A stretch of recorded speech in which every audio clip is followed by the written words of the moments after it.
Assalamu alaikum warahmatullah. Welcome to my channel Jafar Barkat with different topics. Alien সম্পর্কে ইসলাম কি বলে আজকে এটাই আলোচনা করব। পৃথিবী থেকে ১২৪ আলোক বর্ষ দূরে লাল রঙা এক ক্ষুদে নক্ষত্রকে প্রদক্ষিণ করছে K2-18b নামে এক গ্রহ। আমেরিকার মহাকাশ গবেষণা সংস্থা নাসার বিজ্ঞানীদের দৃষ্টি এখন দূরের সেই গ্রহের দিকে। বিশ্বের সবচেয়ে শক্তিশালী মহাকাশ পর্যবেক্ষণ যন্ত্র জেমস ওয়েব স্পেস টেলিস্কোপের দেওয়া তথ্যে সেই গ্রহে প্রাণের অস্তিত্ব থাকতে পারে বলে মনে করা হচ্ছে। স্পেস টেলিস্কোপের দেওয়া তথ্য বিশ্লেষণ করে বিজ্ঞানীরা বলছেন, এই গ্রহে এমন এক রাসায়নিক রয়েছে যা একমাত্র প্রাণের উপস্থিতিতেই থাকা সম্ভব। প্রাণ রহস্য সমাধান করতে তাই শীঘ্রই অভিযানে নামছে জেমস ওয়েব। অনেকদিন ধরেই K2-18b গ্রহটিকে নিয়ে উৎসাহ জন্মেছে বিজ্ঞানীদের মনে। প্রাথমিকভাবে তাদের অনুমান, এই গ্রহ জুড়ে ছড়িয়ে রয়েছে প্রকাণ্ড জলরাশি। সমুদ্রের আকার এখানে পৃথিবীর 2.6 গুণ। পানির অস্তিত্ব মানে প্রাণ থাকার সম্ভাবনা। সেই সঙ্গে ডাইমিথাইল সালফাইড DMS এর উপস্থিতি আরও মনোযোগ আকর্ষণ করছে বিজ্ঞানীদের। এই গ্যাসীয় পদার্থটি প্রাণের অস্তিত্ব থাকার অন্যতম প্রমাণ। নাসার বিজ্ঞানীরা জানাচ্ছেন, জীবদেহ থেকে DMS তৈরি হয়।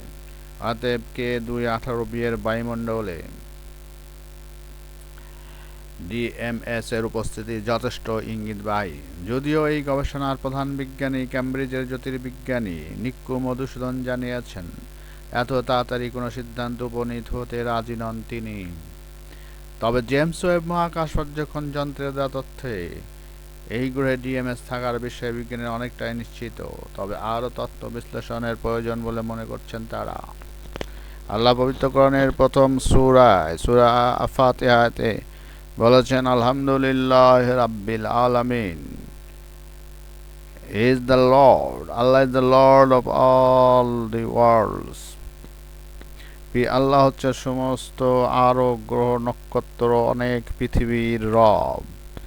আলামিন বলতে অনেক পৃথিবী বোঝাচ্ছে। এখানে গ্রহ নক্ষত্র, পৃথিবী, মহাকাশ, চন্দ্র, সূর্য, গ্রহ নক্ষত্র, গ্যালাক্সি সহ যত অণুজীব, পরজীবী এবং সমুদ্র জগৎ, আসমানের জগৎ, সমস্ত জগৎকে বলা হচ্ছে।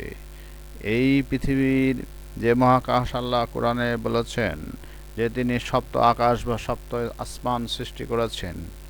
এক এক আসমানে কোটি কোটি কোটি গ্রহ নক্ষত্র বিরাজমান। এক একটা নক্ষত্র অনেক হাজার হাজার সূর্যের চেয়ে এমনকি বড়। তাই বিজ্ঞানীরা প্রচেষ্টা চালিয়ে যাবে তারা প্রাণের অস্তিত্ব খোঁজার জন্য। বিভিন্ন প্রাণী আছে, জিন ইনসান আল্লাহ সৃষ্টি করেছেন।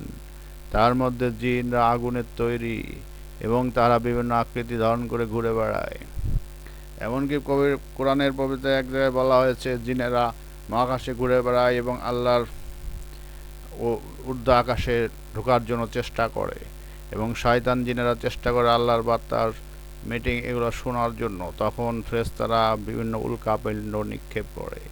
ধর্মীয় দৃষ্টিকোণ থেকে এগুলো মিলে যাচ্ছে এবং কোরআনের সাথে বাস্তবতার বিজ্ঞানীদের অনেকটা মিল খুঁজে পাচ্ছে। কিন্তু বিজ্ঞান এখনও অনেক অনেক প্রাথমিক পর্যায়ে পড়ে আছে। আল্লাহ হাফেজ। ভবিষ্যতে হয়তো আরও প্রাণের অস্তিত্ব খুঁজে পেতে পারেন। দয়া করে এই চ্যানেলটিকে সাবস্ক্রাইব করবেন আরও নতুন নতুন অদ্ভুত ভিডিও পাওয়ার জন্য। সবাইকে ধন্যবাদ।